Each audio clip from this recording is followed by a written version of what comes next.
abelhas do bioma Caatinga.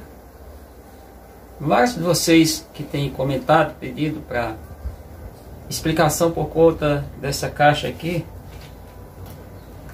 a caixa Super Santos, tá aqui grandona, não é tão grande não, gente. Olha aqui, eu vi caixa maior que eu vou relatar agora. Então, onde que eu fui buscar para fazer essa caixa? A natureza. Mas natureza assim, eu mesmo? Não. Porque na natureza eu nunca vi as duas abelhas, duas das que eu citei no vídeo anterior, caixa Super Santo, sim, eu conheço. Da natureza. Conheço a canudo, conheço a tubuna, ambas do gênero Scapotrigonas. Não conheço da natureza, mas conheço de criação em cativeiro, a Urussu nordestina, a tiúba ou Urussu cinzenta. Essas eu conheço de cativeiro. Então, mas qual foi a base? A base foi os documentos, foram estudos. Estudo que está em documentos. Exemplo, um artigo do Dr. Kerr do ano 2001, publicação. Lembrando que estamos aí no aniversário de 100 anos do Dr. Kerr. Ele nasceu no dia 9 de setembro de 1922. Faleceu no dia 15 de também setembro de 2018, aos 96 anos. Estaria hoje com 100 anos se estivesse vivo. Deixou um legado importantíssimo para a ciência, somente para quem lida com abelhas. Então, dentro desse trabalho, ele tem a parte lá que ele relata o tamanho da tiúba, que também a Urussu nordestina é equivalente. Logo, colocar as duas juntas é perigoso, porque elas têm nicho ecológico. Nicho ecológico é tudo. Só falando aqui rapidamente. Toda espécie viva no ambiente natural, qualquer espécie biológica, duas coisas você tem que entender. Um é o habitat, que é onde ela vive, sua residência, e o outro é o nicho ou nicho ecológico, que é o que ela faz, todo o conjunto. Tudo isso se trata, eu chamo de biologia da abelha. Isso é ensinado no ensino fundamental logo nos anos iniciais. Muita gente faz confusão com isso. Então, dois organismos vivos podem ter até o mesmo habitat, mas não ter o mesmo nicho ecológico. E aí, nesse caso, que a ocupação, o espaço onde arrancha, a tiúba com a Urussu nordestina, se você introduzir o Urussu nordestina no local da tiúba, causa prejuízo. Se fizer o inverso também causa, para uma ou para as duas, na verdade, em tese. Então vamos entender como é que eu fui buscar esse cálculo. Esse cálculo é relato dos documentos, e dentro desse documento do Dr. Kerr, que é uma referência. E nesse documento ele fala do que foi encontrado no Baixadão Maranhense, litoral norte maranhense, não sei se é tanto litoral, mas é a saída que vai para a divisão com o estado do Pará. Ocupação de oco. A ocupação pode ser em qualquer posição, inclinado, horizontal ou vertical. É uma ocupação normalmente cilíndrica, porque normalmente os ocos são cilíndricos. Não um cilindro perfeito, como esse caso aqui, cano PVC, mas um cilindro.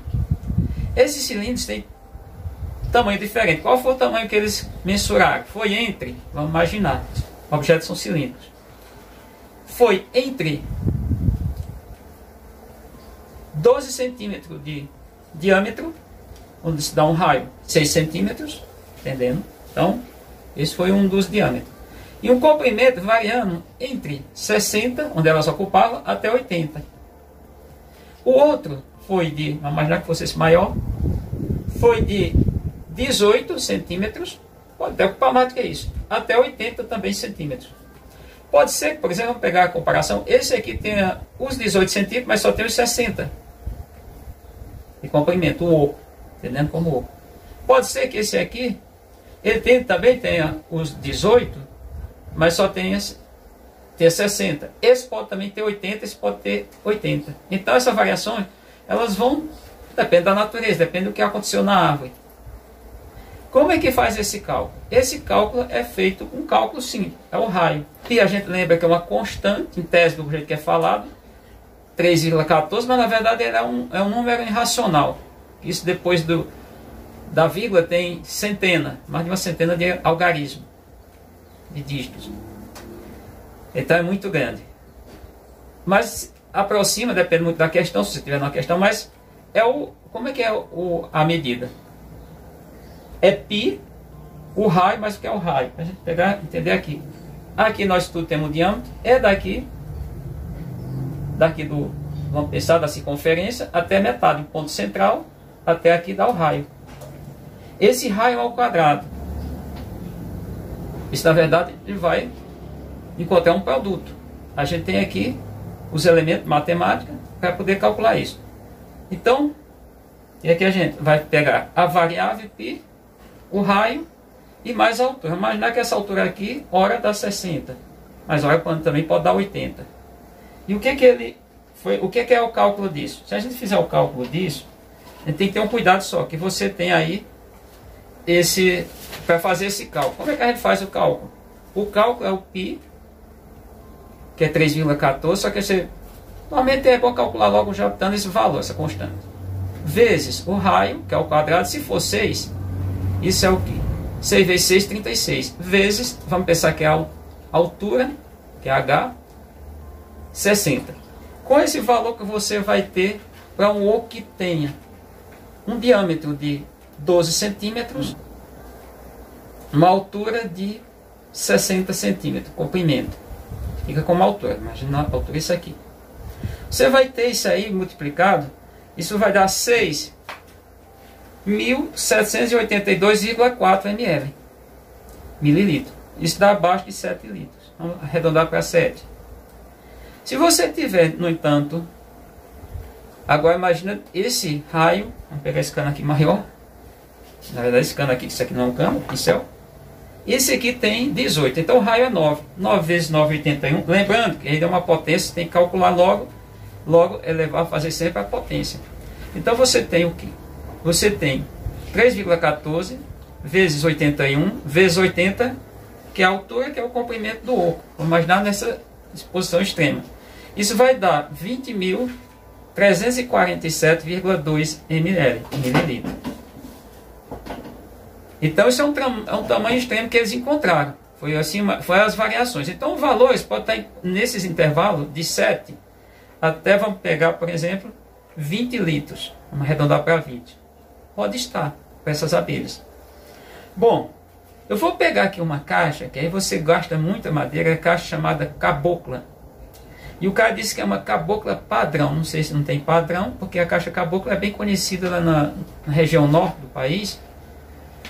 Utilizada já desde vamos pensar, de muito tempo, são dezenas de anos utilizando essa caixa, e ele deu o tamanho, vou pegar aqui como tamanho. Qual foi o tamanho que ele deu? O tamanho foi 20 por 20 por 40 de comprimento.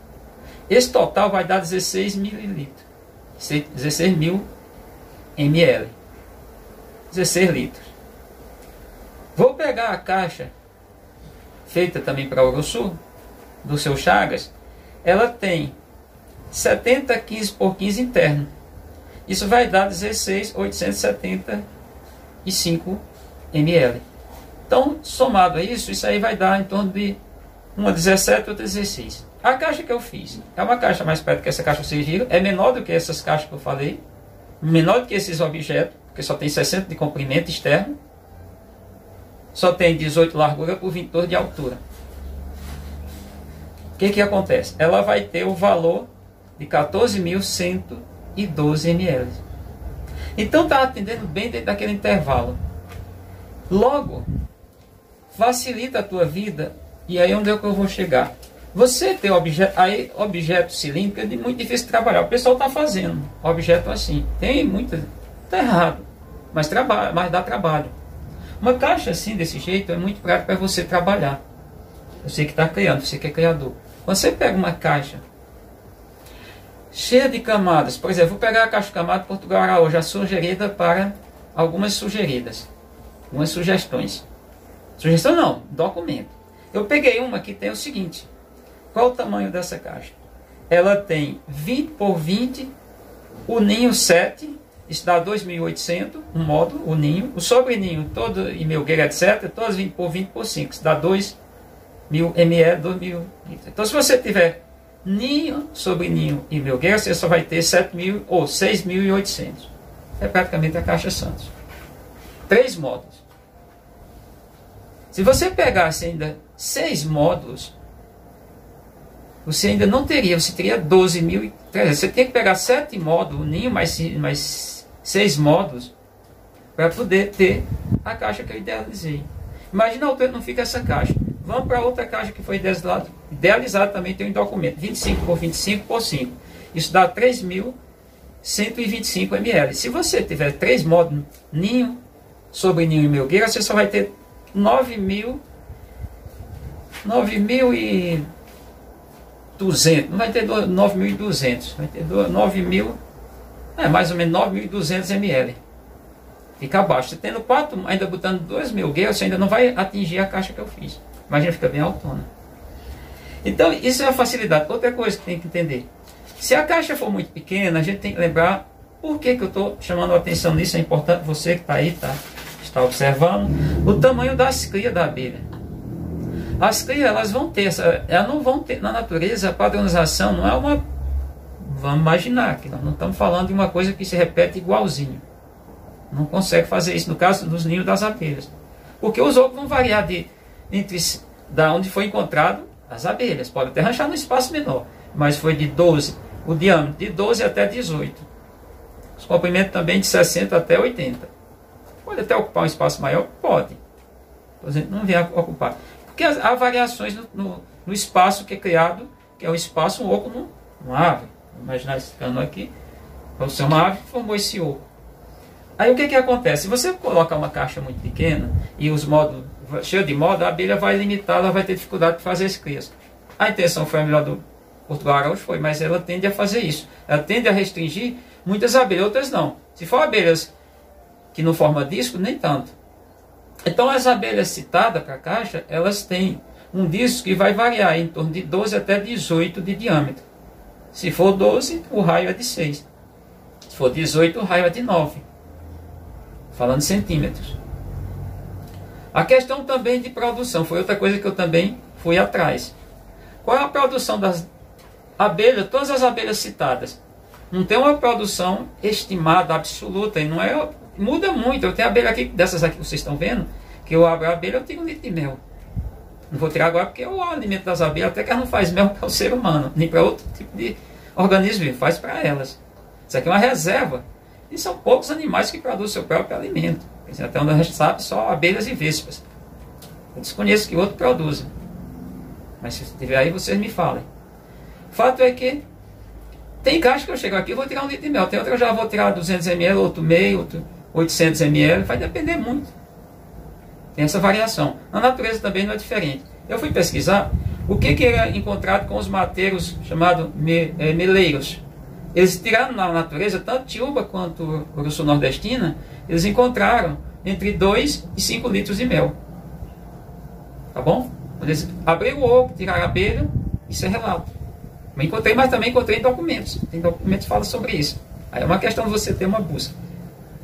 Detalhe, em criação em cativeiro, como a abelha às vezes pode estar distante do predador, os predadores têm os predadores naturais lá na natureza, isso é fato, elas aumentam mais. Elas têm tamanho maior. Mas a produção também, que foi interessante, que eu encontrei, e aí documentos também, inclusive tem vários documentos, você pode pesquisar aí no Google, vá no Google Acadêmico você encontra. Os valores foi entre 2,5 litros e 5, até no máximo 5 litros de mel tirado numa abelha. Nossa queridinha aqui atende essas condições. O apelo. Eu vi numa caixa, o cara botando sarrafo no fundo da caixa e em cima. Não há necessidade. Se o fundo da caixa estiver bem preso aqui, nunca vai empenar esse fundo de caixa. Absolutamente. Já peguei essa trava empenada e tirei até os empenos. Vocês viram no vídeo. Aqui também, se você usar o que eu fiz aqui, dá uma viradinha aqui na caixa. Se você usar 4 dobradiças pequenas desse tipo, se você usar 4 aldravas pequenas também, essa é 80 milímetros. O que quer dizer com isso? Elas têm 8 centímetros. Lembra que 1 milímetro é 1/10 do centímetro. É uma 10ª parte. Um decimal. Logo, aqui nunca vai ter empeno. Ela está bem vedada aqui, tá. Depois de estar vedada assim, não há possibilidade. Mas quanto poderia ter? No caso, se acontecesse você está na água ou está no sol. Muito sol, muita chuva. Até porque essa aqui eu lavei a tábua, esfreguei com a escova para poder limpar, fazer uma limpeza, para poder depois foi que eu usei fazer aqui usar uma... Vamos imaginar que funcionou como fosse uma esmerilateira, que aquela você vai polir tanto não. E aí lembrando, essa aqui, em vez de você botar o sarrafo, você deixa um pedaço de madeira e faz isso aqui. Em vez de ficar trabalhando, cortando madeira o tempo todo, você tem isso aqui. Deixar área de pouso, é opcional. Tem gente que não faz, bota do lado. Só que dá um trabalho, inclusive aquela que bota do seu chave, não, aqui, só estou fazendo observação. Ele tem as algarvas desse lado, dobradiça desse lado, só duas, empena a tampa às vezes. E aqui ele tem uma tampa, forma de bolo, que é para ser usada como um obstáculo para as lagartixas, evitar as lagartixas. Porque ele não está toda hora dentro do meliponário espantando lagartixa. Então essa caixa aqui, ela vai atender bem em tudo, com base naquilo que eu relatei aqui lá do início, da questão seguinte. Lá no início está aqui, eu estou mostrando para vocês as imagens que eu fiz aqui fazendo, só dando um pequeno acabamento, que foi isso aqui. Só para vocês terem uma ideia. Aqui, ó, eu mostrei lá no dia, quando eu fiz o vídeo, que ela tinha ficado aqui uma pequena fresta. Agora não tem mais nada. Aqui só tem um acetato. Vocês vão ver que eu deixei até um pouquinho aqui, só tem um acetato mesmo. Vamos até abrir aqui a caixa, só para vocês verem. Então ela fica ajustada nesse sentido. Aqui tem o acetato. E aqui está tudo ajustado, porque foi colocado aqui. Olha o que eu fiz. Eu botei só um pouquinho aqui, não precisou quase nada. Só para ajustar, porque eu não quis botar ali embaixo. Para ajustar aqui, para não ficar nenhuma falha. Não tem mais nem meio milímetro aqui, que é só a conta de botar o plástico. Logo a abelha, quando fechar aqui, tá do acetato, nunca vai ter aquela variação de efeito interno e externo, por temperatura ambiente. Logo a abelha não vai acumular material nenhum, seja resina, no caso seria a tubuna, a canudo, seja o gel próprio, poderia também ser complementado com resina, no caso das abelhas do gênero Melípora. Então é isso, gente. Então eu estou justificando aqui, dizendo para vocês como foi que eu fiz a caixa. Não saiu assim do nada. Apesar de eu não conhecer bem as abelhas, como eu falei, conheço duas da natureza, que é a canudo e a tubuna, mas na natureza eu não conheço as outras duas. Mas eu fui pegar documentos, relatos. Relato que eu estou falando, gente, é que entenda, é documentos. São documentos científicos, que falam sobre os objetos utilizados para a criação dessas abelhas. Então espero que vocês tenham entendido. Agradecendo a você que chegou até aqui, que tem compartilhado nossos vídeos, deixado seu like e também feito comentários. Sempre respondo comentários, só que um adendo que está chegando com muitos comentários agora. Não sei porquê, o YouTube comentário de 2, 3, 4 anos atrás. E já tinha chegado uma leva. E eu estou respondendo, dizendo, a mensagem está chegando agora. A mensagem chegando agora. É isso que eu estou falando. Então, até o nosso próximo encontro.